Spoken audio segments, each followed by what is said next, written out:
Upper Echelon is brought to you by Deloitte for innovative thinking and thorough strategic planning. Turn to Deloitte. Well, in our Upper Echelon this week, Yunus Solomon, who's the chairman of a competitor of Deloitte's, KPMG. You've been in that role since 2007. It's quite interesting to the decision that KPMG did 5 years ago to appoint yourself as the chair and then to appoint Moses as the chief executive. So a whole, if you like, a black management team. I guess that would have been an illustration of the way that you see the country developing in a way. No, absolutely. I think at that stage, the focus was to make sure we have a totally black leadership team and that we commit to transformation in a much bigger way than we've ever done before 2007. And that set the platform to where we are today. Yunus, you're from Durban. Yes, originally from Durban. Just tell us a little about what drew you to the accounting world. Well, you know, in most instances, the Indians that came to Durban were traders. And I started off, call it my career, working in the general dealer shop that my dad ran. And I think that's where you got some kind of foundation with knowing how to do business. But I think I gravitated more to accountancy, was more in the context I would not want to be in manual labor. I'd rather use my brains and work on that basis to really have a career that demonstrates value in that fashion. So your dad was a businessman, but there wasn't a whole lot of money to go around. I see that you didn't go to a fancy university. You actually worked through UNISA. Well, initially I went to the University of Durban Westphal, and that was the only university you could go to at that stage, you know, the Indian university.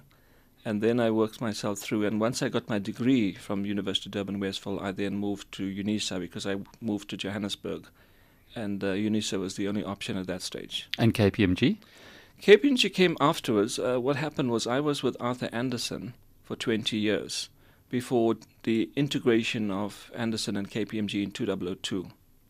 And thereafter, it wasn't very long before you became the leader of the firm. But perhaps just go back a little bit to the time you spent in Nigeria. That is a couple of years that you were there in the late 90s. Yeah, sure. I was actually, just to backtrack a bit more, I was in Cape Town in about 97, and I'd said to the partner in charge of Africa at that stage that I was very bored, that I wasn't prepared to wait, as I described it, for dead man's shoes in South Africa.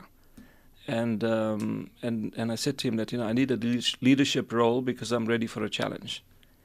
And what he said to me is that there's an opportunity in Nigeria and that the person that's been there from the UK for a number of years needs to relocate back. And I would be given the opportunity to lead the consulting and the audit practice for 3 years in Nigeria. So we relocated to Nigeria with my family in 1998 with the plan to be there for 3 years. It was a challenging environment, but I think it was a great opportunity for me to excel in a leadership role.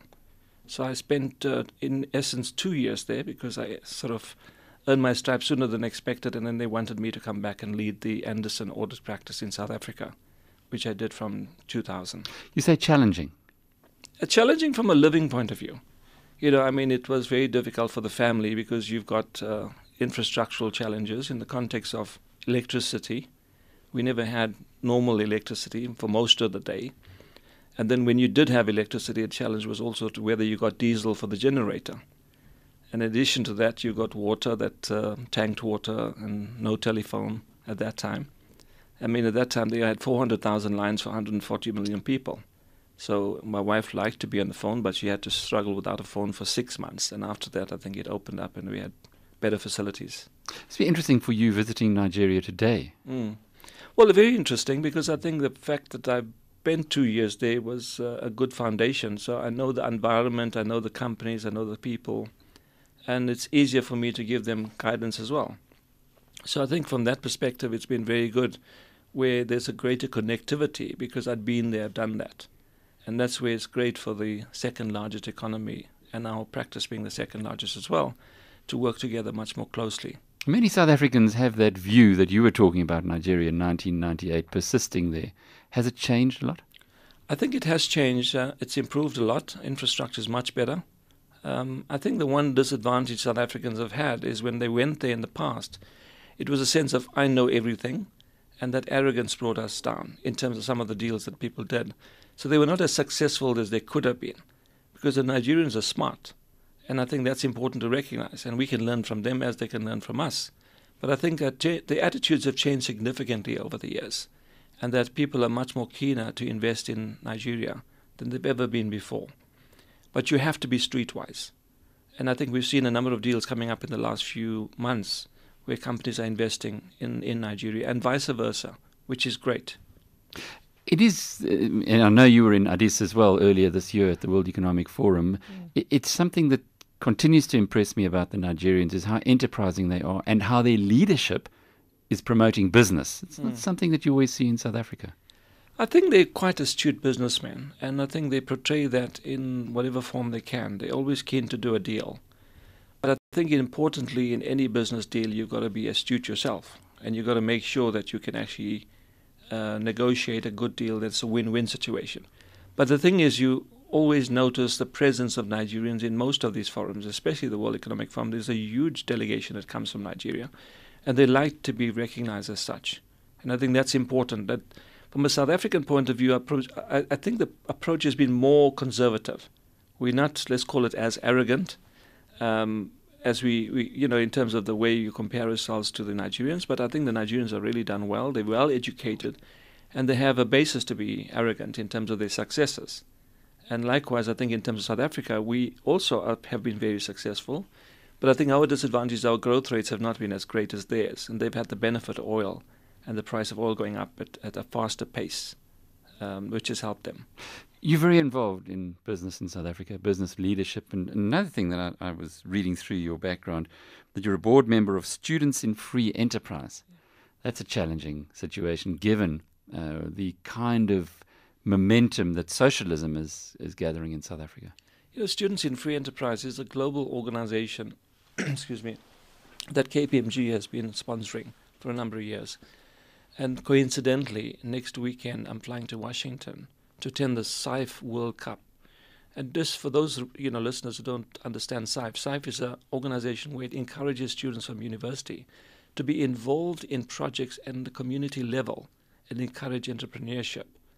And the competition was held in South Africa, which is held every year, a national competition of 26 institutions, universities in South Africa, who get their students to come and compete with their respective projects.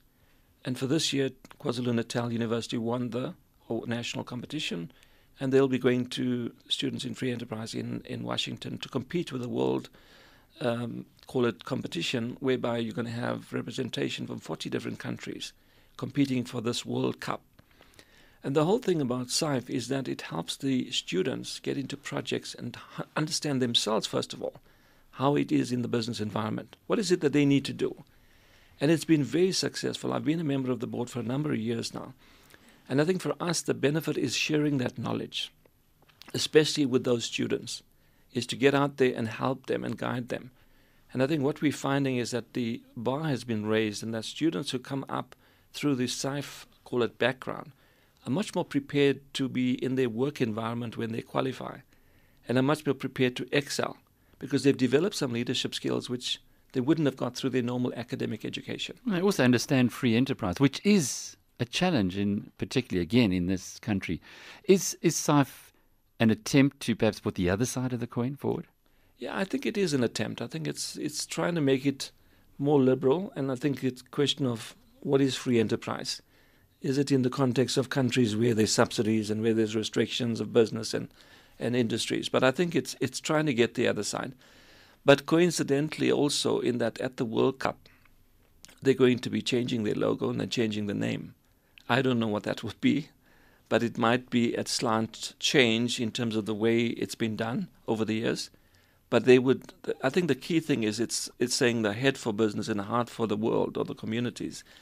And it's trying to get that balance between giving back and also giving some time as well, not just money. And that community involvement in terms of time is what provides that commitment from these students that we need to not forget our roots, and we need to work with these individuals that need to be uplifted. And that's important. It's interesting that you go back 20 years, people in the business sector in South Africa would say the business of business is business, leave us alone, let us get on and make money. Today it's very different. Yeah, it's a very capitalist environment, and I think there needs to be integration in terms of thinking. And students need to be part of the process, but even within practices, within business, you have to think outside the box. And that's the benefit of being involved with business leadership and other initiatives that help us to think differently. You almost need a social license today to conduct business. You can't just go ahead and make money. There has to be a conscience. There has to be a conscience. I think there has to be connectivity. There has to be involvement in the communities. And it's not just about making money. It's about giving back as well. Yunus, from your perspective and from the work that you're doing here within South Africa, it was interesting to notice that KPMG brought out a business response to the National Development Plan. It wasn't mollycoddling. It certainly wasn't a huge, well, it wasn't sycophantic by any means. Is that the way you like to play things? We'd like to be deep thinkers, very much invest in specific projects which brings about value for the broader business community. We invested a significant amount of time in that National Development Plan, the initial draft, and a couple of the partners and staff spent a lot of time in actually researching in that document and finding where the gaps are and providing a detailed response to that, including having a panel discussion with people like Bobby Gottsell and others, including the people from the presidency, to make sure that what we've come up with is well articulated and will provide good input in terms of the final document, which had been final a few months ago. Is the National Development Plan, though, going to be implemented in this country? Are you seeing that there will be practical results from this unbelievably good document that's been put together? I think that we will find that there's a significant amount of implementation that is achieved. Whether we achieve all of it is not certain at this stage, but I think it's high aspirations, and we have to have dreams. We have to focus on higher aspirations than we would normally achieve.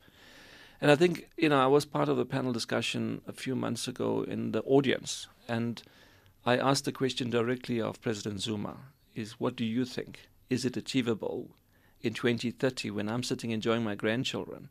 And his answer was, yes, it will be achievable, quite firmly. And I'm saying I think we've got to believe in that. It's what we as a community, as a country, if we believe in something, we will achieve it. Are we moving towards it, though? Or is it just a document that's going to gather dust? No, I believe we're moving towards it. And I think what has happened in recent times is that business leadership has now formed a working group, which I'm part of it. And we were actually meant to have a meeting this morning, and we've postponed it a bit. But there is a working group that has been set up. And our purpose is to make sure we can provide the support to the presidency to ensure that it's achievable sooner rather than later. And I think the key thing is we also identifying and making sure that business plays a major role in that process. And ultimately also is that the adequate research is done by the private sector to provide the support, because it's a partnership. We're in this together. So the National Development Plan is gathering momentum. It is. Yunus Solomon is the chairman of KPMG. Upper Echelon was brought to you by Deloitte. For innovative thinking and thorough strategic planning, turn to Deloitte.